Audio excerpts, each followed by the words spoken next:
Seperti inilah suasana pengolahan kolang-kaling di Muara Rupit, Muratara di bulan Ramadan ini menjadi berkah bagi pengolah kolang-kaling untuk dapat dijual.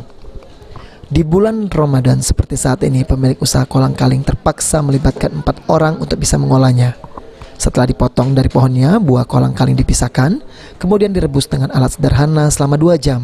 Setelah itu, buah aren tersebut diangkat dari tungku untuk dikupas satu persatu dari cangkangnya. Salah satu pengolah kolang-kaling mengatakan buah kolang-kaling tersebut dibeli dari desa tetangganya. Setelah sudah diproses lalu dijual lagi di pasaran hingga 1 kilogramnya seharga Rp15.000.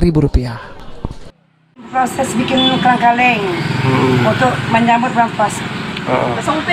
Kita ngambil kaling-kaling dari mana? Dari mana-mana lah ya, dari daerah Sumbatu, Bombay, Pantai, Karangwaru ya, kan? Itu kita beli ya? Ya beli. Satu ikan berapa beli? 15.000 satu tanah. Proses cara mengambil buah kaling-kaling seperti apa? Dipanjat, dipotong-potong, terus direbus. Nah, setelah direbus itu dibuka dulu. berapa lama proses perebusan? Proses perebusan 2 jam ya.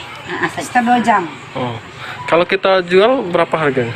Jualnya kalau per kilo 1 kilonya 15.000, kalau ngambil banyaknya 12.000 minimalnya. Hari itu udah pakai formalin, nggak boleh beli lagi. Okay. Kalau ini asli tanpa formalin. Jadi kalau untuk mengatasi biar tidak busuk dalam waktu 2 hari Harus itu diganti airnya. Oh, diganti. Nah, ya banyunya harus diganti terus. Kadang belum lama-lama 2 hari udah habis. Oh, tapi naik peminatnya Bu ya. Ya insya Allah. Kolang-kaling ini dijual sehat dan tanpa pengawet sehingga banyak permintaan dari pasar di saat bulan Ramadan ini.